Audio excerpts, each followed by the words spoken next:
저는 정미숙입니다. 올해 69살이죠. 35년간 고등학교에서 국어를 가르치다가 작년에 은퇴했습니다. 지금은 이 작은 투룸 아파트에서 혼자 살고 있어요. 매일 아침 7시에 일어나서 라디오 청취하며 아침밥 먹고 오후엔 동네 도서관에서 책 읽거나 마트에서 장보기가 일과의 전부입니다. 그런데 며칠 전 정말 오랜만에 조카 서진이가 찾아왔어요. 서진이는 제 남동생의 아들인데 올해 33이 됐습니다. 어렸을 때는 참 자주 놀러 왔는데 성인이 되고 나서는 명절에나 얼굴 보곤 했죠. 그런데 갑자기 웬일인지 평일 저녁에 찾아온 거예요. 문 열자마자 서진이가 환하게 웃으며 말했습니다. 고모 안녕하세요. 요즘 어떻게 지내세요? 어머 서진아. 갑자기 웬일이니? 들어와. 서진이는 예전과 달리 말끔하게 차려입은 모습이었어요. 정장에 구두까지 반짝반짝했습니다. 성실한 직장인처럼 보였죠. 저는 마음이 흐뭇했어요. 이 녀석이 드디어 제대로 된 일자리를 찾았나 보다 싶었거든요. 고모 차 한 잔만 부탁드릴게요. 오랜만에 고모 얼굴 보러 왔습니다. 그래. 기다려라. 저는 서둘러 차를 끓이면서 마음이 따뜻해졌어요. 평소에 혼자 있다 보니 대화할 사람이 없어서 적적했는데 이렇게 가족이 찾아와 주니까 얼마나 반갑던지요. 차를 마시며 서진이가 물었습니다. 고모는 혼자 계시니까 외롭지 않으세요? 뭐 익숙해졌지. 너희들이 가끔 안부만 물어줘도 고맙다. 그런데 서진이가 거실을 둘러보더니 이상한 말을 하더군요. 고모 혼자 살기엔 이 집이 좀 크지 않나요? 관리하기도 힘드실 텐데. 순간 제가 묘한 기분이 들었어요. 투룸이 뭐가 크다는 건지 이해가 안 됐거든요. 하지만 그냥 관심에서 나온 말이겠거니 했습니다. 괜찮다. 나 혼자 살기엔 딱 적당해. 그래도 혹시 나중에 몸이 불편하시면 어쩌려고요? 요양원 같은 데 들어가시는 것도 생각해 보세요. 서진이가 하는 말이 점점 이상했어요. 제가 아직 건강한데 왜 벌써 요양원 얘기를 하는 건지 모르겠더라고요. 교사 생활 35년 하면서 학생들을 많이 봐왔는데 사람이 진심으로 걱정할 때와 다른 속셈이 있을 때의 표정은 구분이 돼요. 서진아, 나 아직 팔팔하다. 그런 걱정 말고 너나 잘 챙겨. 그러자 서진이가 살짝 머뭇거리더니 다시 말했습니다. 고모 혹시 유언장 같은 거 써두셨어요? 요즘 혼자 사는 어르신들은 미리 준비해 두신다던데. 이때부터 제 마음속에 뭔가 불편한 감정이 스멀스멀 올라왔어요. 유언장이라니요. 제가 죽기라도 기다리는 것 같은 느낌이었거든요. 하지만 조카니까, 그리고 오랜만에 찾아온 가족이니까 좋게 생각하려고 했습니다. 아직 그런 건 생각 안 해봤다. 나이가 들면 자연스럽게 하게 되겠지.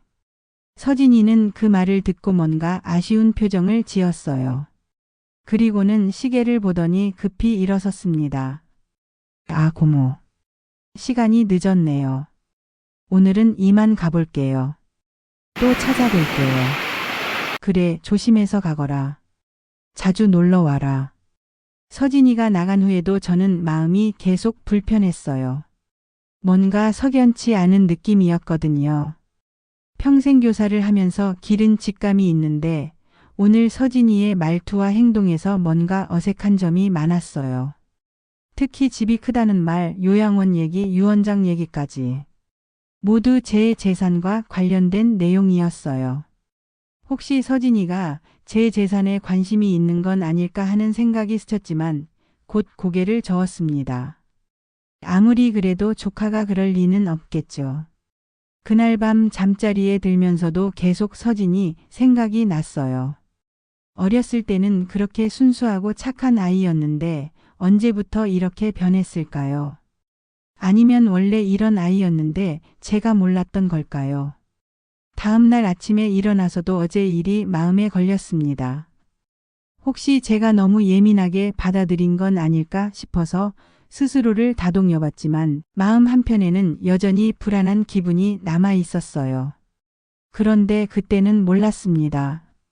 이것이 앞으로 벌어질 일들의 시작에 불과하다는 걸 말이죠.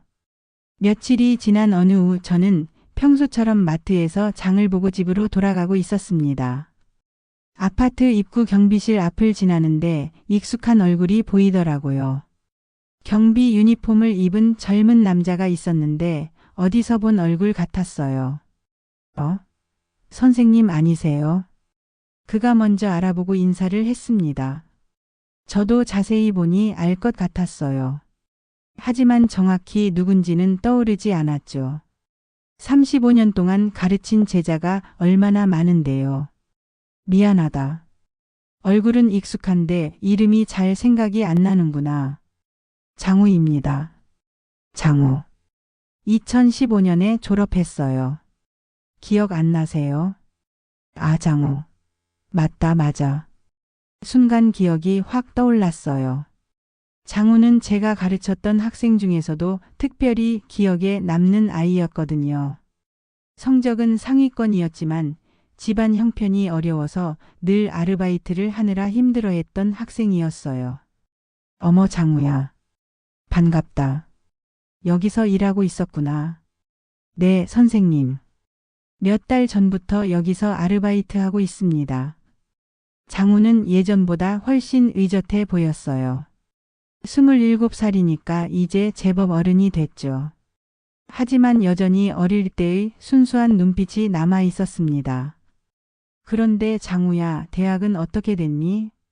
예전에 대학 진학 때문에 고민이 많았는데. 장우의 표정이 잠깐 어두워졌어요. 선생님, 사실 집안 형편상 대학을 포기하고 고향으로 내려갔었어요. 그런데 최근에 다시 서울로 올라왔습니다. 그랬구나. 힘들었을 텐데. 괜찮습니다. 지금이라도 늦지 않았다고 생각해요. 돈 좀 모아서 다시 공부할 계획입니다. 장우의 말에서 의지가 느껴졌어요. 예전부터 포기하지 않는 끈기가 있는 아이였거든요. 저는 마음이 짠했습니다. 능력 있는 아이가 집안 형편 때문에 꿈을 접어야 하는 현실이 안타까웠어요. 그런데 선생님, 혹시 이 아파트에 사세요? 응, 1205에 살고 있다. 그러자 장우의 표정이 심각해졌어요. 선생님, 조심하세요. 응? 뭘 조심하라는 거니? 요즘 이 아파트 주변에 수상한 사람들이 자주 나타나더라고요. 특히 선생님이 사는 동쪽에서 수상한 남자들을 몇 번 봤습니다. 제 등골에 소름이 돋았어요. 며칠 전 서진이가 했던 말들이 갑자기 떠오르더라고요. 수상한 남자들이라니? 네. 한 명은 30대 초반 정도 되어 보이는 남자였고 또 한 명은 좀 나이가 들어 보였어요. 주민도 아닌 것 같은데 이상하게 이 근처를 자주 서성거리더라고요. 장우의 말을 들으니 더욱 불안해졌어요. 혹시 서진이와 관련이 있는 건 아닐까 하는 생각이 들었거든요.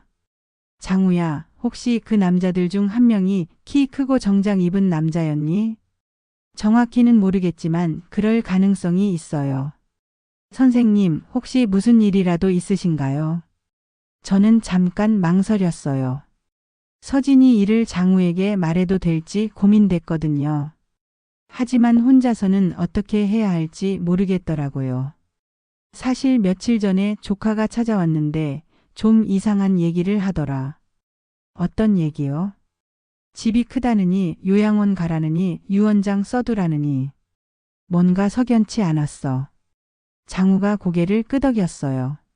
선생님, 요즘 독거노인들을 상대로 한 사기나 범죄가 많다고 하니까 정말 조심하세요. 특히 가족이나 친척을 사칭하는 경우도 있고요. 그런데 서진이는 진짜 내 조카야. 그렇다면 더 조심하셔야 할 수도 있어요.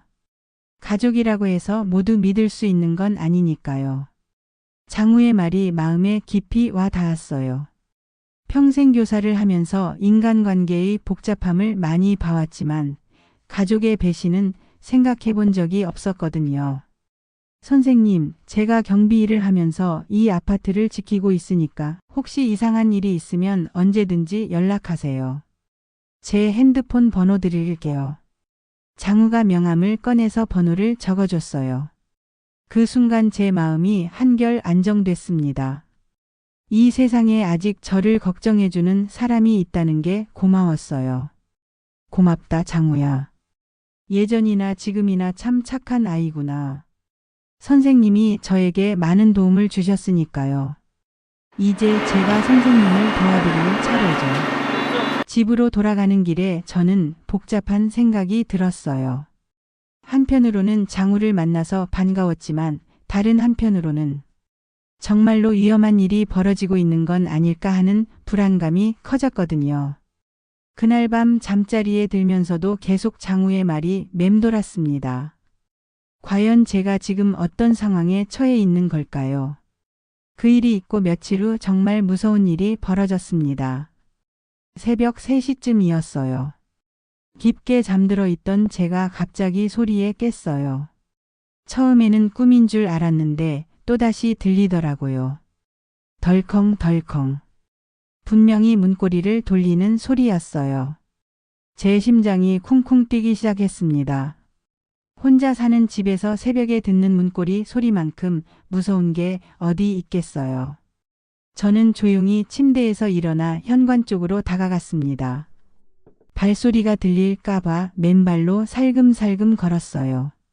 문구멍으로 밖을 내다봤는데 어둠 속에서 사람 그림자가 움직이는 게 보이더라고요. 누구지? 이 시간에 왜? 저는 숨을 죽이고 기다렸어요. 그런데 몇 분 후에 발소리가 멀어지더니 조용해졌습니다.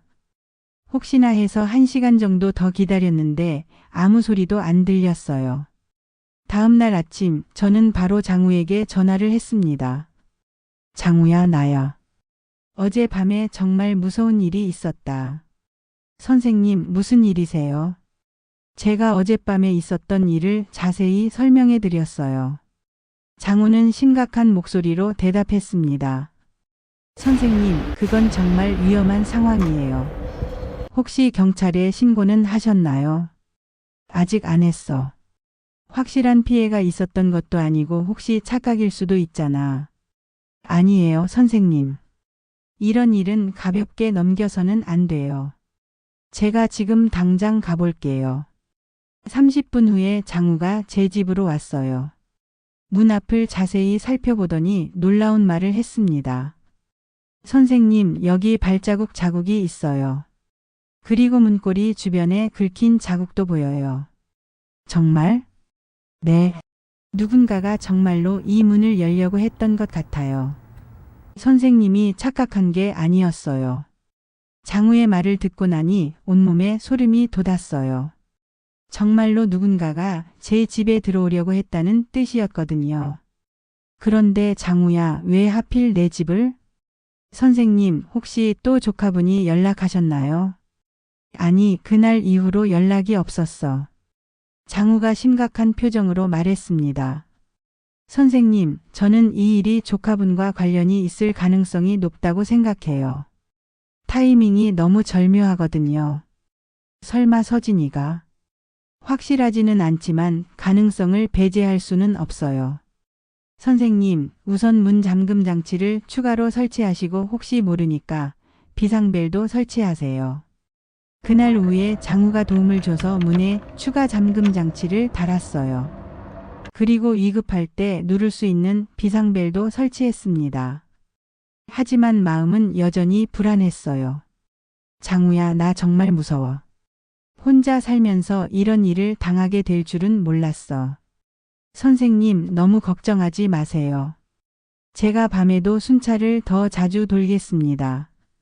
그리고 혹시 또 이상한 일이 있으면 바로 연락하세요. 그날 밤부터 저는 제대로 잠을 잘 수가 없었어요. 작은 소리에도 깜짝깜짝 놀라고 문 쪽을 계속 신경 쓰게 되더라고요. 이런 불안감 속에서 살아가는 게 얼마나 힘든지 몰랐어요. 며칠 후 장우가 더 충격적인 소식을 뭐 가져왔습니다. Уехала?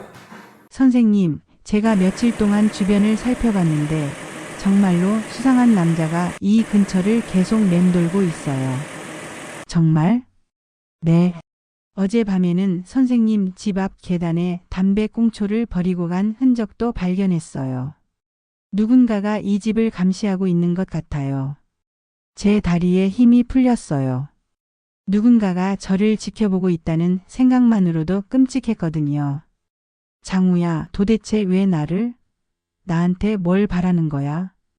선생님, 아직 확실하지는 않지만 10중 8구 재산 때문일 거예요. 혼자 사는 노인분들을 상대로 이런 일을 벌이는 사람들이 있거든요. 그 순간 서진이가 했던 말들이 다시 떠올랐어요. 집이 크다, 요양원에 들어가라, 유언장을 써두라.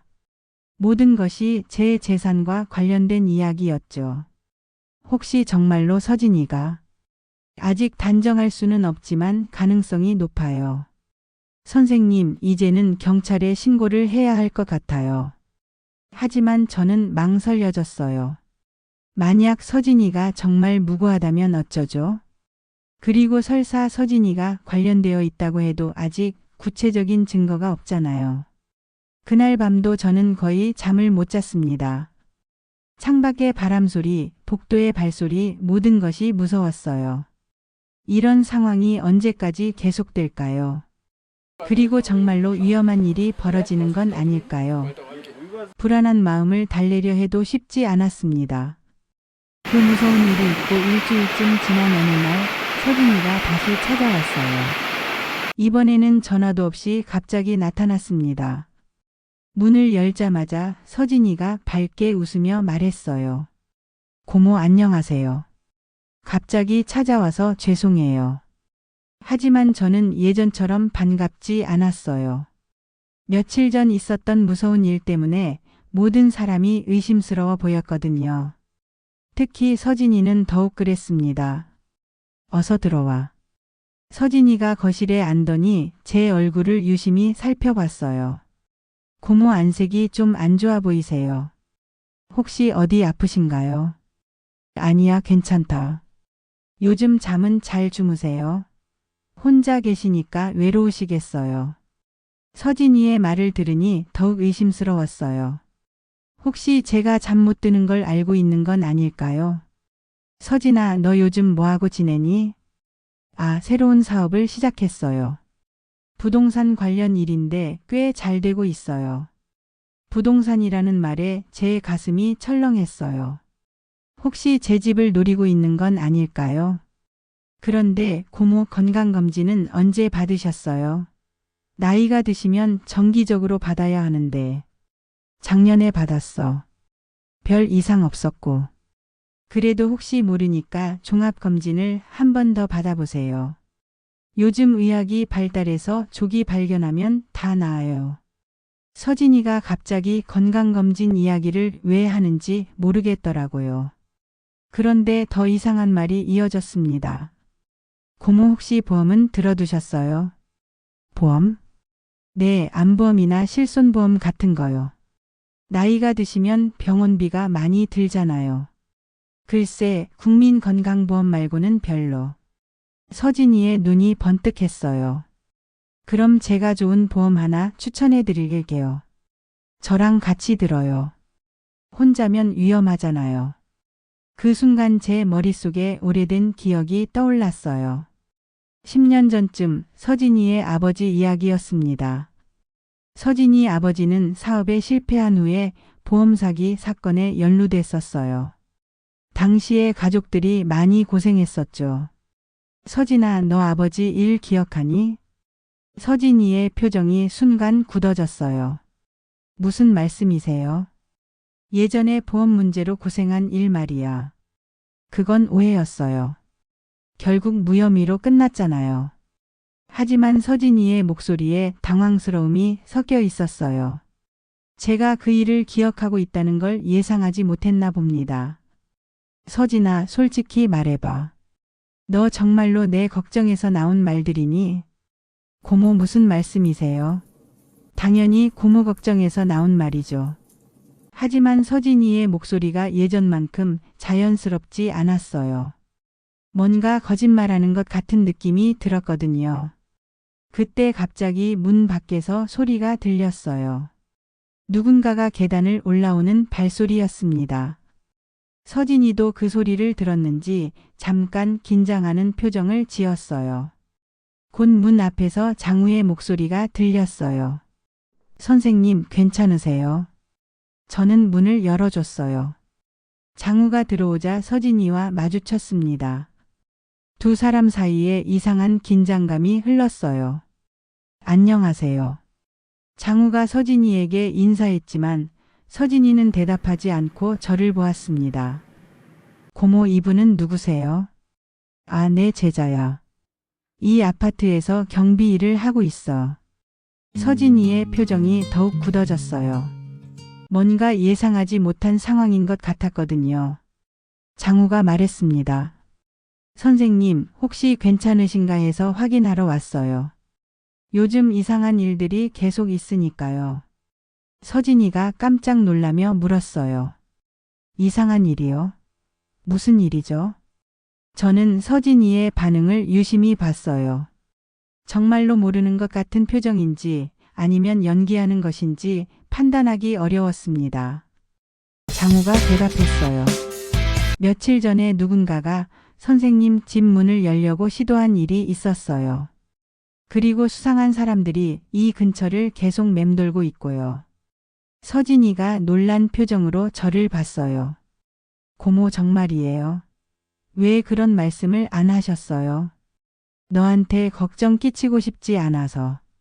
그런데 저는 서진이의 반응을 보면서 이상한 점을 발견했어요. 정말로 놀란 사람의 반응치고는 뭔가 부자연스러웠거든요. 마치 이미 알고 있었던 일인 것처럼 보였어요. 장우가 서진이를 향해 말했습니다. 혹시 선생님 댁에 다른 분들이 찾아온 적은 없나요? 최근에 말이에요. 글쎄요. 저 말고는 별로 없을 텐데요. 서진이가 대답했지만 목소리에 떨림이 있었어요. 그리고 자꾸 시계를 보더라고요. 고모, 시간이 늦어서 오늘은 이만 가볼게요. 조심하시고 혹시 또 이상한 일 있으면 바로 연락하세요. 서진이가 급하게 일어섰어요. 뭔가 도망가는 것 같은 느낌이었습니다. 서진이가 나간 후 장우가 심각한 표정으로 말했어요. 선생님, 방금 그분이 조카분이세요? 응, 서진이야. 저는 그분이 뭔가 숨기고 있다는 느낌을 받았어요. 특히 제가 수상한 사람들 이야기를 했을 때 반응이 이상했어요. 저도 같은 생각이었어요. 나도 그렇게 느꼈어. 그리고 보험 이야기를 자꾸 하더라. 보험 이야기요? 제가 서진이와 나눈 대화를 장우에게 자세히 얘기해 줬어요. 특히 서진이 아버지의 과거 이야기도 함께요. 장우가 고개를 끄덕였어요. 선생님, 이제 확실해졌어요. 조카분이 선생님을 이용하려고 하는 것 같아요. 보험 사기의 가능성이 높아 보여요. 제 온몸이 차갑게 식었어요. 정말로 서진이가 저를 속이려고 했다는 말인가요?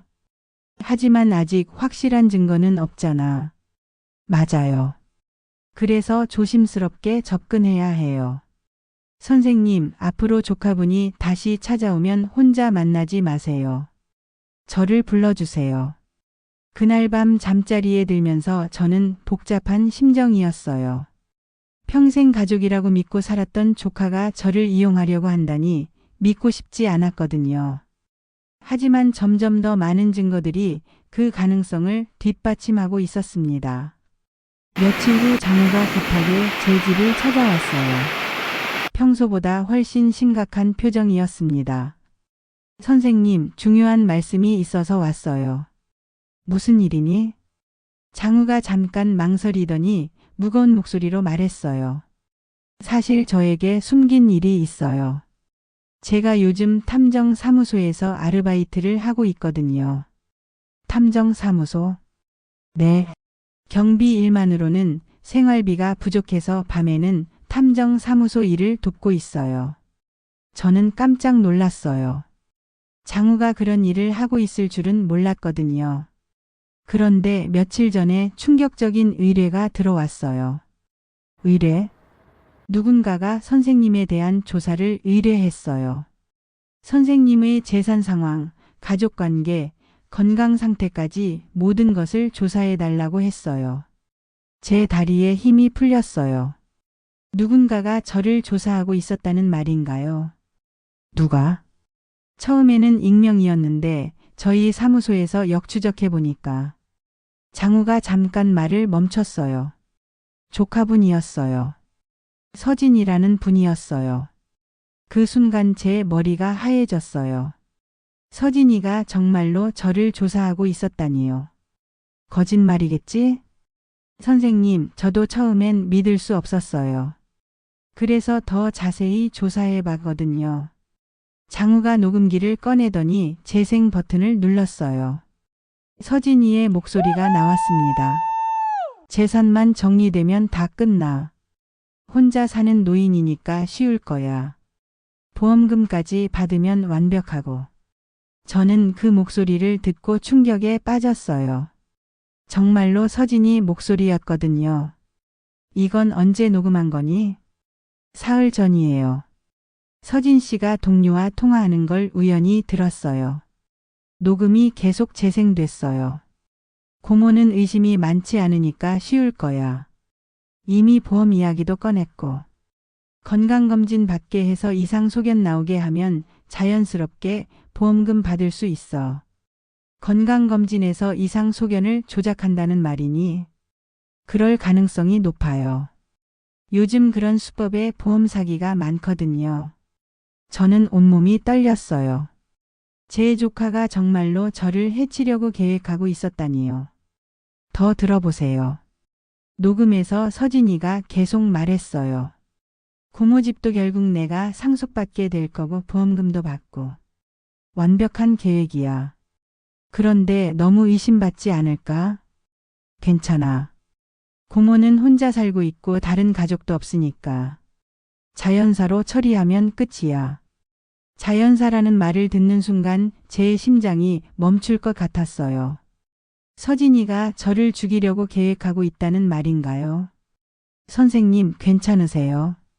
장우가 걱정스런 목소리로 물었어요. 저는 겨우 정신을 차리고 대답했습니다. 이럴 수가. 내가 그렇게 서진이를 예뻐했는데. 선생님, 이제는 경찰에 신고해야 해요. 이건 단순한 보험 사기가 아니라 살인 계획이에요. 하지만 저는 아직도 믿기 어려웠어요. 어렸을 때부터 봐온 조카가 정말로 이런 무서운 일을 계획할 수 있을까요? 장우야, 혹시 착각일 수도 있지 않을까? 선생님, 증거가 이렇게 명확한데요. 더 이상 망설이시면 안 돼요. 장우의 말이 맞았어요. 하지만 가족을 경찰에 신고한다는 게 쉬운 일이 아니었거든요. 그런데 장우야, 너는 왜 나를 도와주는 거니? 행정사무소 일이라면 서진이 편에 서야 하는 것 아니에요? 선생님, 저는 선생님의 제자예요.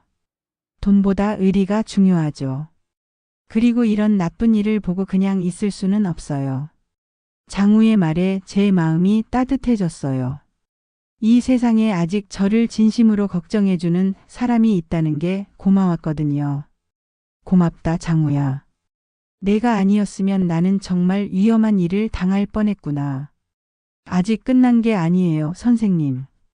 서진 씨는 계속 계획을 진행할 거예요. 우리가 미리 대비해야 해요. 그날 밤 저는 잠을 이룰 수 없었어요. 평생 가족이라고 믿었던 사람이 저를 배신했다는 사실이 너무나 충격적이었거든요. 하지만 한편으로는 장우가 있어서 다행이라는 생각도 들었어요. 과연 앞으로 어떻게 될까요? 서진이의 계획을 막을 수 있을까요? 그 충격적인 녹음을 들은 지 사흘 후 서진이가 또다시 찾아왔어요. 이번에는 밤늦은 시간이었습니다. 전화로 미리 연락하더라고요. 고모, 오늘 일찍 끝나서 들를게요. 고모랑 오랜만에 얘기하고 싶어요. 평소라면 반가웠겠지만 이제는 서진이의 전화 자체가 무서웠어요. 하지만 모른 척해야 했습니다. 장우와 미리 계획한 대로 행동해야 했거든요. 그래, 와라. 저녁 차려놓을게. 서진이가 오기 전에 장우에게 연락했어요. 장우는 서진이가 오면 근처에서 대기하기로 했었거든요. 8시쯤 서진이가 도착했어요. 평소와 달리 소주 한 병을 들고 왔더라고요. 고모, 오늘은 고모랑 한잔하고 싶어서 술 가져왔어요. 술을? 나 요즘 몸이 안 좋아서 술을 잘 못 마시는데. 괜찮아요. 조금만 드세요. 오랜만에 조카랑 정담하시잖아요. 서진이의 말투가 평소보다 강했어요. 마치 꼭 술을 마시게 하려는 것 같았거든요. 저녁을 먹으며 서진이가 말했어요. 고모, 건강검진 예약은 하셨어요? 아직 안 했어. 그럼 제가 예약해 드릴게요. 아는 병원이 있어서 빨리 받을 수 있어요. 이제 서진이의 의도를 알고 있으니 모든 말이 다르게 들렸어요. 건강검진도 조작하려는 계획의 일부인 거죠. 서진아, 괜찮다. 내가 알아서 할게. 아니에요, 고모. 제가 해드릴게요. 가족이 챙겨드려야죠. 가족이라는 말이 제 가슴을 아프게 했어요. 진짜 가족이라면 저를 해치려고 계획하지 않았을 텐데요. 서진이가 소주를 따르며 말했어요. 고모, 정말 한 잔만 드세요. 제 마음이라고 생각하시고. 저는 어쩔 수 없이 잔을 받았어요. 하지만 입에만 대고 실제로는 마시지 않았습니다. 몇 잔을 마신 서진이가 점점 말이 많아졌어요. 고모, 솔직히 말씀드릴게요. 응? 저 요즘 사업이 잘 안 돼서 힘들어요. 빚도 많이 졌고. 드디어 본색을 드러내기 시작하는구나 싶었어요. 그래서 고모한테 부탁드리고 싶은 게 있어요. 무슨 부탁? 이 집만 제 이름으로 좀 바꿔주세요. 담보로 필요해서요. 서진이가 드디어 직접적으로 말했어요. 제 재산을 노리고 있다는 걸 숨기지 않더라고요. 서진아, 갑자기 무슨 소리니? 고모, 어차피 고모가 돌아가시면 제가 상속받을 거잖아요. 지금 미리 해주시면 안 될까요? 돌아가신다는 말을 들으니 소름이 돋았어요. 마치 제가 곧 죽을 거라고 확신하는 것 같았거든요. 서진아, 나 아직 건강하다. 그러니까 지금 해주시는 거죠. 고모가 건강할 때 미리 정리해 두는 게 좋아요. 서진이의 목소리에 초조함이 섞여 있었어요. 그리고 계속 술을 권했습니다. 고모, 술 더 드세요. 오늘은 특별한 날이니까. 특별한 날? 고모랑 제가 진짜 가족이 되는 날이에요. 고모 재산을 제가 관리해드리게 되면 고모는 편하게 지내시면 돼요. 이때 서진이가 술에 완전히 취한 것 같았어요. 그래서 진심을 털어놓기 시작했습니다. 사실 고모, 이 집만 제 손에 들어오면 저도 다시 일어설 수 있어요. 그래서 그냥 저 믿으시면 돼요. 고모도 편하게 요양원 가시고 저는 이 집으로 사업자금 만들고. 서로 좋은 거 아니에요? 요양원이라는 말이 나오니 더욱 확신이 들었어요. 처음 만났을 때부터 계속 요양원 이야기를 했었거든요. 서진아, 나를 요양원에 보내고 싶구나. 그런 게 아니라 고모 혼자 계시면 위험하잖아요. 요양원 가시면 안전하고. 그 순간 서진이가 실수로 중요한 말을 했어요. 게다가 보험금도 받을 수 있고. 보험금? 서진이가 깜짝 놀라며 입을 막았어요. 술에 취해서 실수한 거였죠. 아, 그게 아니라. 서진아, 너 무슨 보험금 이야기를 하는 거니? 고모, 혹시 모르니까 보험에 들어두시면 나중에 도움이 될 거라는 얘기예요. 하지만 서진이의 말이 앞뒤가 맞지 않았어요. 이미 저를 위한 보험이 아니라는 걸 알 수 있었거든요. 그때 서진이가 갑자기 제 손을 잡으며 말했어요. 고모, 제발 저 좀 도와주세요. 저는 정말 절실해요. 서진이의 눈에서 눈물이 흘렀어요. 하지만 그것이 진짜 눈물인지 연기인지 알 수 없었습니다. 이 집만 있으면 제가 다시 시작할 수 있어요. 고모도 요양원에서 편하게 지내시면 되고요. 그 순간 저는 확신했어요. 서진이가 정말로 저를 이용하려고 한다는 걸요. 그리고 아마도 저를 해치려는 계획도 가지고 있을 거예요. 서진아, 오늘은 늦었으니까 집에 가거라. 고모 답 좀 해주세요. 도와주실 거죠? 생각해 볼게. 서진이가 나간 후에 저는 온몸이 떨렸어요. 조카가 저를 그런 눈으로 보고 있었다는 게 너무나 충격적이었거든요. 장우가 맞았어요. 더 이상 망설일 수 없었습니다. 서진이가 술에 취해 진심을 드러낸 다음 날, 저와 장우는 바로 경찰서에 갔어요. 하지만 결과는 실망스러웠습니다. 어르신, 가족 간의 재산 문제는 저희가 개입하기 어려운 부분이 있어요. 경찰관이 난색을 표했어요. 하지만 녹음도 있고 위협도 받았는데요. 장우가 항의했지만 경찰관은 고개를 저었습니다. 녹음 내용만으로는 구체적인 범죄 계획을 입증하기 어려워요. 그리고 가족 간 오해일 가능성도 있고요. 오해라니요? 분명히 할머님을 해치려는 계획을 세우고 있는데요. 증거가 더 확실해야 해요. 실제로 범행이 시도되거나 더 구체적인 증거가 있어야 수사에 착수할 수 있어요. 저는 절망감을 느꼈어요. 경찰도 도와주지 않는다면 어떻게 해야 할까요? 경찰서에서 나온 후 장우가 말했어요. 선생님, 경찰이 움직이지 않는다면 우리가 직접 증거를 만들어야 해요. 어떻게? 선생님이 직접 미끼가 되셔야 해요. 미끼? 서진 씨가 실제로 범행을 시도하도록 유도해서 그 순간을 잡는 거예요. 현행범으로 잡으면 경찰도 움직일 수밖에 없어요. 장우의 제안은 위험했지만 다른 방법이 없어 보였어요. 하지만 위험하지 않을까? 제가 모든 걸 준비할게요. 선생님이 다치지 않도록 완벽하게 계획하겠어요. 그날부터 저와 장우는 계획을 세우기 시작했어요. 저는 평생교사를 하면서 시험 문제를 꼼꼼히 출제하던 습관이 있었는데 그 경험이 이번에 도움이 됐어요. 장우야, 서진이가 언제 행동할 것 같으니? 아마 건강검진 후가 될 것 같아요. 검진 결과를 조작한 다음에 보험 절차를 밟고 그 다음에 실행할 거예요. 그럼 우리도 그 타이밍에 맞춰야겠구나. 저는 계획을 세우기 시작했어요. 먼저 서진이가 추천하는 병원에서 건강검진을 받기로 했습니다. 그리고 그 과정에서 어떤 조작이 이루어지는지 확인하기로 했어요. CCTV도 설치해야겠어. 이미 준비했어요, 선생님. 집 안 곳곳에 숨겨둘 거예요. 녹음기도? 당연하죠. 서진 씨가 뭘 시도하든 모든 걸 기록할 거예요. 저는 장우의 치밀함에 감탄했어요. 예전에 제자로 있을 때도 꼼꼼한 아이였는데 지금은 더욱 신뢰할 만했습니다.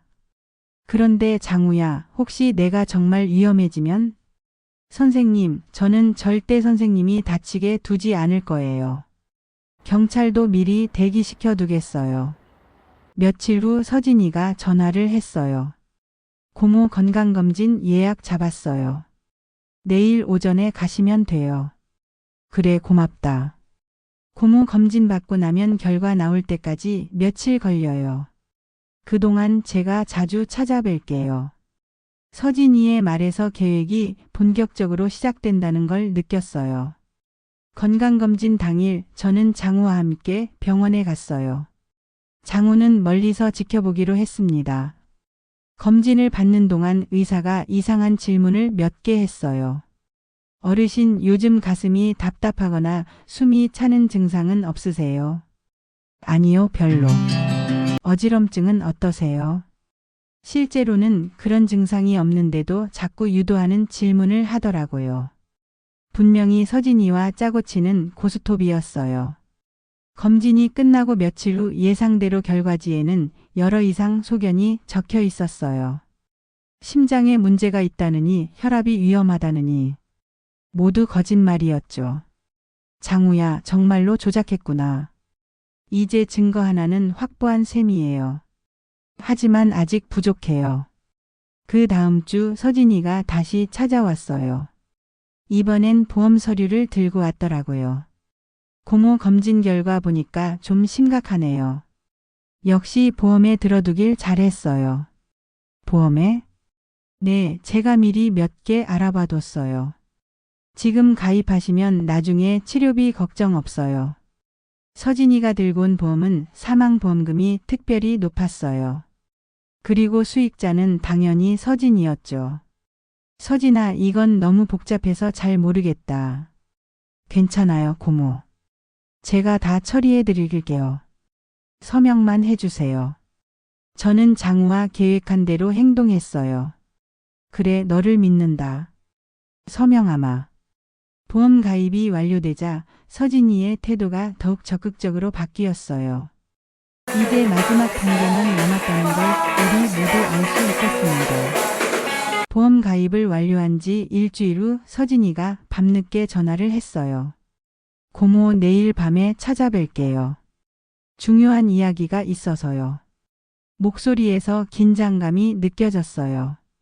드디어 마지막 단계에 들어간 것 같았습니다. 그래, 와라. 전화를 끊고 나서 저는 장우에게 바로 연락했어요. 장우야, 내일 밤이야. 알겠어요, 선생님. 모든 준비 완료했어요. CCTV, 녹음기, 그리고 경찰도 대기시켜뒀어요. 그날 밤 저는 거의 잠을 못 잤어요.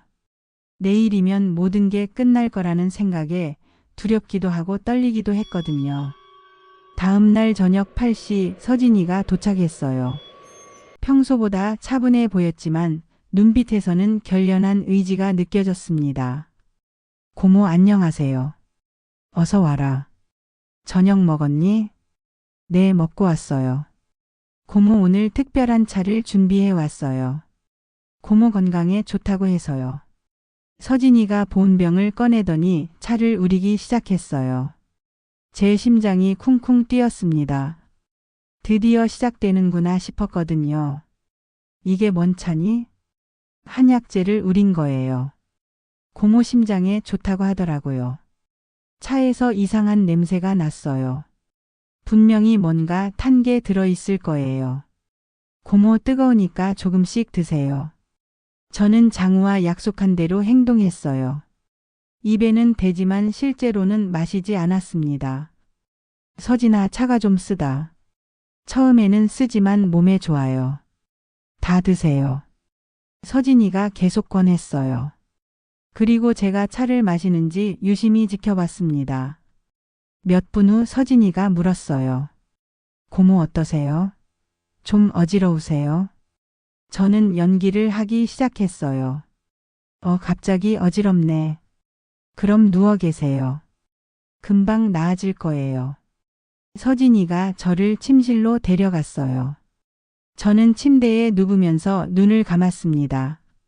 서진이가 제 맥박을 확인하더니 중얼거렸어요. 아직 덜 들었나? 좀 더 기다려야겠네. 그리고는 거실로 나가서 전화를 걸더라고요. 목소리가 작았지만 제가 들을 수 있었어요. 네, 지금 진행 중이에요. 30분 정도 더 기다려야 할 것 같아요. 흔적은 남지 않겠죠? 당연하죠. 심장마비로 자연사 처리될 거예요. 보험금은 언제 나와요? 서류 처리하면 한 달 안에 나올 거예요. 저는 그 대화를 들으면서 온몸이 떨렸어요. 정말로 저를 죽이려고 했구나 싶었거든요. 15분쯤 지나서 서진이가 다시 침실로 왔어요. 고모, 괜찮으세요? 저는 계속 연기를 했어요. 숨이 가빠. 가슴이 아파. 조금만 참으세요. 금방 편해질 거예요. 서진이의 목소리에 안도감이 섞여 있었어요.